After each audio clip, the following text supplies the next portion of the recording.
Every day in the USA, people find themselves in court.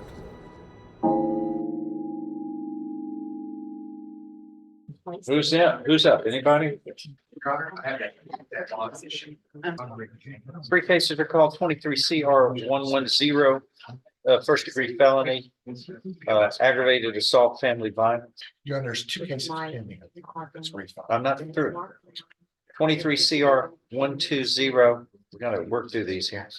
Third degree felony, an indictment, a third degree felony of unlawful possession of a firearm by a felon. And in that case, stand by. As the previous case, one or more prior felony convictions are alleged. So this aggravated assault in 110, it's enhanced to, correct me if I'm wrong, no less than 15.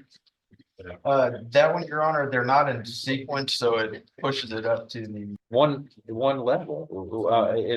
It's a first degree felony in paragraph 1 with prior felony convictions. It would enhance it to 15 Yes, to life. yes.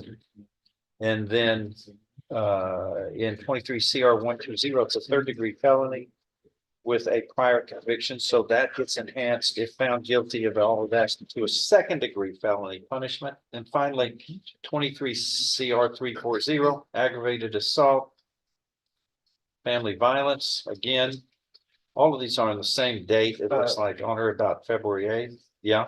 23. Is this re-indicted Yes, from Your Honor. 110? That's correct. So here, we can shred 110, right? We don't Yes, need that. That's correct. All right.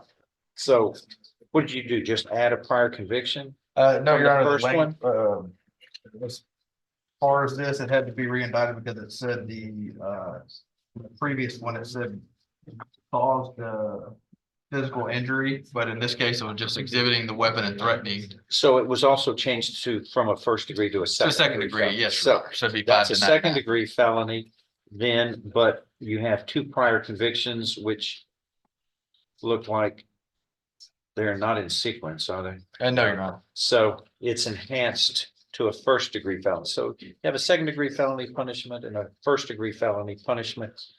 Unlawful possession of a firearm by a felon and family assault. Okay, so and 110 here, that's gone. That's out of here. So that's not part of the game. We are playing in this case. You need to make sure, Your Honor, that one is dismissed. It's still showing up as part of. Why? Yeah, So we need that make needs to sure- be Yeah, dismissed. make sure I stick, I got that. Yeah. That's part of our request, Your Honor, is to make sure they get, so that's one less money. What are his bonds now, please? It's like 60 and 10, Your Honor, 60 on the aggravated assault, 10,000 on the felony. Who set those bonds? Curiously enough, I'd like to know. Because they're woefully inadequate under the circumstances that I'm looking at with prior criminal history and the facts of this case. Here, I'm reading the probable cause affidavit, which I'm sure would have been read, but let's see. Let's see. The victim says to the defendant, she was pregnant. The defendant then grabs her, pulls a gun, sticks it to her head, told her he would kill her and hit her in her stomach. It was a revolver. Police show up. She has bruising on her right upper arm, redness to her shoulder, as well as left upper arm. Then it was located and arrested. A silver revolver with a wooden grip was located in the defendant's closet, bedroom underneath some clothes. It was a loaded Taurus 38 caliber revolver. So he was booked in for unlawful possession of a firearm by a felon because he has 2 prior felony convictions. And these facts also resulted in him being indicted for aggravated assault, family violence. Yeah. Anything else? What do you want to add from the state and then defense? Let me hear you. I mean, Your Honor, again, like you said, I believe they were set way too low in this case. The state. What are you asking That on the assault with a deadly weapon, the state would ask for 150,000 and 50,000 on the felon in possession of firearm. No, no, we would request a lower amount. We brought this to the attention that he's been in jail for almost a year now waiting. I don't, so what's the point about, Uh, that doesn't purge the facts? of No, this it doesn't, case? but I was just, it's part of just the narrative to get to everything. It's just, I gotta mention Okay, that. narrate. Your Honor, we have requested set on trial. It was set for, I believe, last week. We were on a trial docket. We did not get reached for trial. This is something we intend to try and get resolved. But in the I want to meantime. ask this. Defendant is not eligible for probation, correct? Yes, correct, Your Honor. Yes. There's a gun in his home, right? And it happens to match the firearm uh, that was described by a complainant in another case. So let's talk about the circumstances of this case, if you want to or not. What do you say about the firearm? Your Honor, it was found, it was not found on him. I would make the argument that there. It was I not. think was it his home? It was, Who was he living with? who was it? I was in the room. It's not But I mine. mean, who lives there? It's not you. Other people live there. It's not. Who? Or the victim. The victim, they were there, they were there, so. But Your Honor, that's one of our arguments is that it wasn't found on his person. There was a whole issue about character control. Which doesn't need to be on this person, right? No, but you Because still it's- have, okay. that's true. It doesn't have to be on the person, but you still have to prove the character control, and there's gonna be some issues on that. Because it wasn't at his home by himself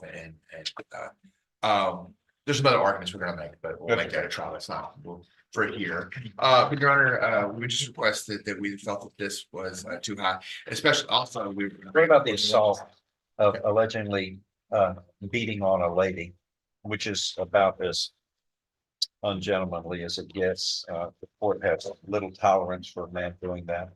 Unless he's defending himself, of course, but I can't imagine the way I grew up. One of The way the- everybody should grow up, where ladies or should be treated like ladies. Those, I guess your story is she beat herself up to impress the police when they showed up. All right.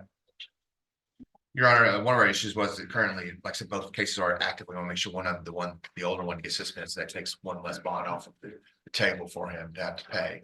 Because as we've got here this morning, they were both still technically pending. So that was one of our arguments. And I think the court already ruled. What about it?